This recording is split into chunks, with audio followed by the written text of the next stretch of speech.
Okay, so a little while ago, I made some content on the GoXLR, the small USB audio interface from Elgato, and I finished that review by saying that I preferred the GoXLR purely for the fact that you could change your audio levels on the fly thanks to the sliders on the mixer, rather than solely relying on the Wavelink software to do this. From that comment, Elgato got back in touch and said, Steph, you need to check out the Elgato Stream Deck Plus, and they sent one out, and it's been on my desk for a decent amount of time now, and seeing how TC Helion have stated that the GoXLR is no longer going to be supported, I wanted to make a video talking about my setup here and how I'm now using the Stream Deck Plus and GoXLR as my full-time audio interface for my content creation. I scratched a nerve with that comment, but I'm so glad I did because this piece of kit is fantastic.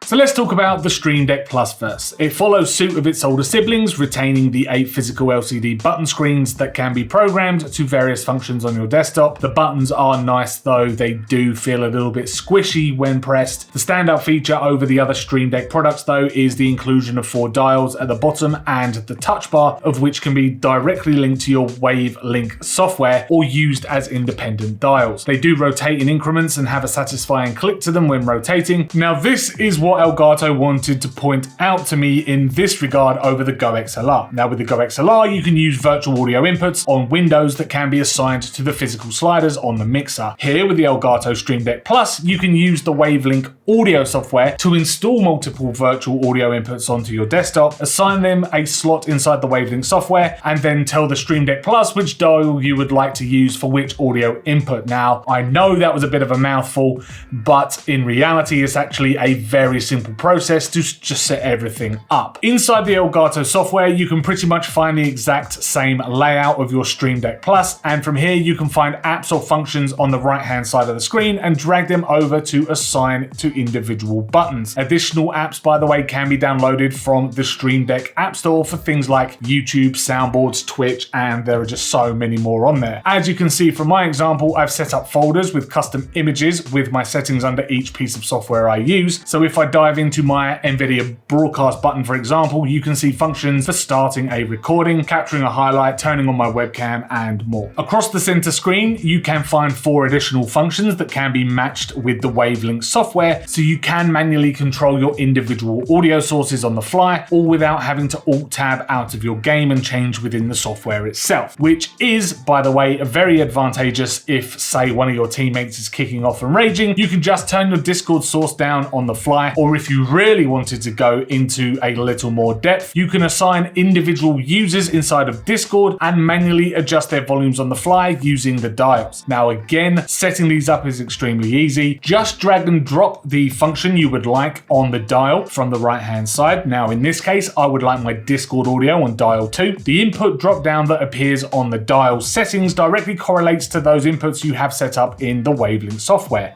Choose which one you would like on the dial itself, and in my case, my Discord is linked between my monitoring and what the stream hears itself. So I've set it up as a dial stack so I can control them individually. And what this means is I can click the dial in and switch between controlling my monitoring and controlling the stream output audio separately. You'll also notice too on the Elgato Stream Deck software that there are additional pages that you can add to your layout, which is absolutely fantastic if you require a large amount of functions to be controlled via your Stream Deck. And when I say large, I mean massive. You could literally control every piece of software on your PC via hotkeys on the Stream Deck.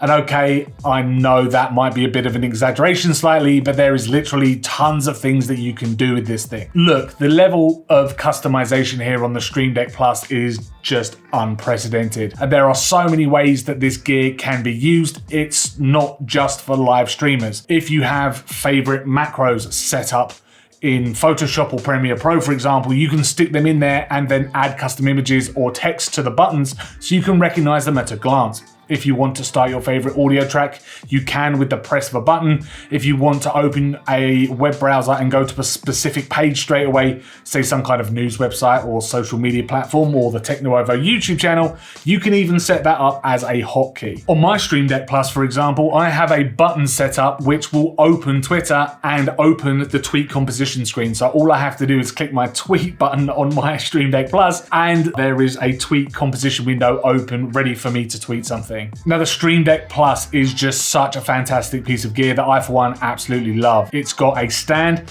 which is fixed to the Stream Deck, but it angles the interface very nicely towards you, making it easy to see the functions in your peripheral vision.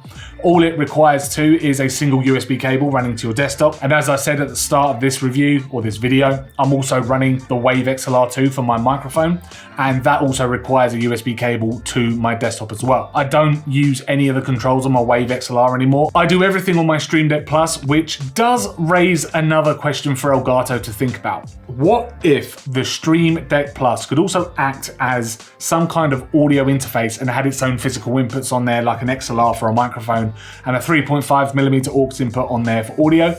It would completely negate the GoXLR, making gaming setups even more compact. Now that I would like to see. But as it stands at the moment, the Stream Deck Plus is just an absolutely fantastic piece of kit, and Elgato has now fully taken over my gaming rig. Thank you so much for watching this video. If you do have any questions about the Stream Deck Plus, or if you need any help with anything, or if you're thinking of getting one yourself, please leave a comment down below and I will strive to get back to you with an answer.